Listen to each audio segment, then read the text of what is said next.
Adam Taxon here speaking with Daniel Greenfield, a.k.a. Sultan Knish, whose columns can be found at sultanknish.blogspot.com. His column for Tuesday, May 15th, 2012 is called "The Future is So Bright, I Gotta Wear a Mortarboard." Daniel, welcome. Good to do this again. The basic theme on a lot of this, before we even get to the political aspects, is that college is really useless for a lot of people. It's almost a big scam. Do you agree with that? That's my assessment of what you wrote underlying. Yes, I do. It's basically a giant scam. It's become a political finishing school to process people into politically liberal voters. Degrees are, in many cases, useless, and even when they aren't useless, they're a requirement for many careers, not because those careers innately need them, but because once you have a certain amount of college graduates, then the college degree becomes proof that you have a certain level of qualification in general, which once used to be a role that once used to be filled by a high school diploma. It seems like it's almost a kickback in the form of assistance to the Democrat Party. You make colleges much more powerful than they need to be, sort of like government service workers unions, almost. That's just my assessment. Just out of curiosity, did you go to college, or and if so, what did you study? Well, yes, I'm a college graduate, and I have a degree. I have a bachelor's in psychology and English. Interesting. Well, I guess the English makes sense.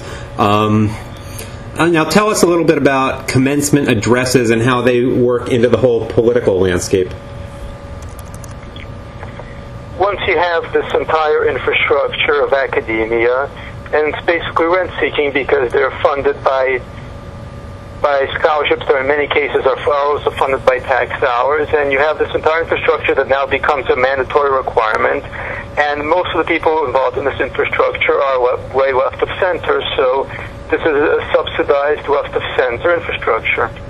What would you tell your child if you had a child who, leaving religious education out of it, was a B- student in high school and tried hard, just wasn't that academic? What would be the advice you would give to parents of such a student?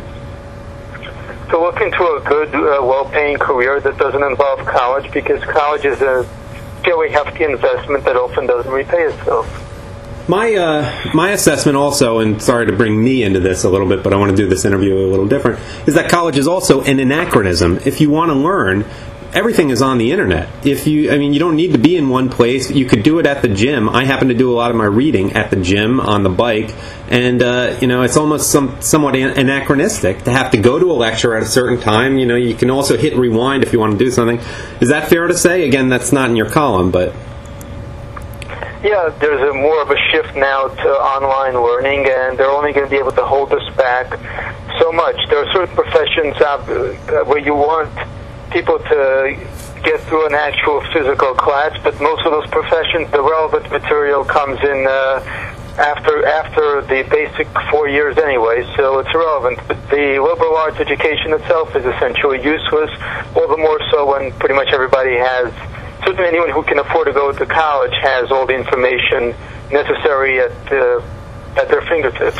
When I went to law school, there were a few people in my class who had not gone to traditional colleges because they had gone to yeshivas and done a heavy, rigorous Jewish learning thing where really you're just sitting with books and at a table with someone else without any of the fancy bells and whistles, and inevitably those were among the top students in the class.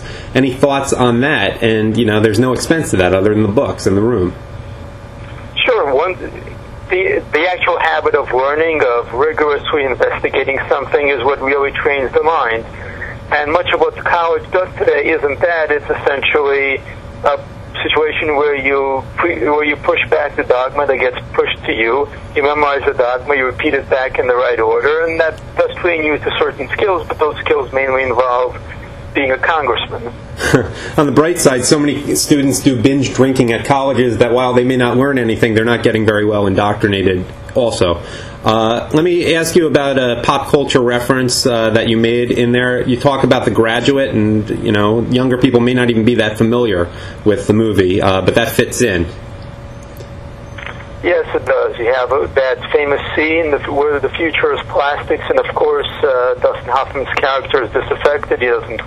He He doesn't want a future that involves plastics. He wants to do his own thing. And in terms of time, in terms of the period, this was segued into the whole do your own thing and the me generation. But that kind of attitude has no real future. We've created an actual academic system where you've got a lot of cool teachers, a lot of students who want to learn all sorts of populist nonsense, which then saddles them with a huge amount of student debt, but a degree that's completely worthless.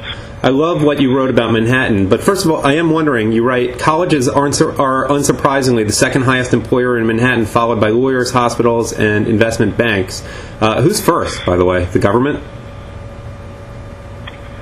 This is how it is. You start with the restaurant, then you go to the college, then you go to the hospital and the lawyer and the investment bank. That's pretty much where we're at. And when you think about it, really, this was the place that built much of the fleet in World War II, and now consists of either government employees or people working below minimum wage. Finally, you make a reference to Julia in there as a plastic person, yet as a metaphor for so many people who are in college today. Can you explain that one? That's the big selling point. Make them run up $40,000, $50,000 in student debt so that they're dependent on the government.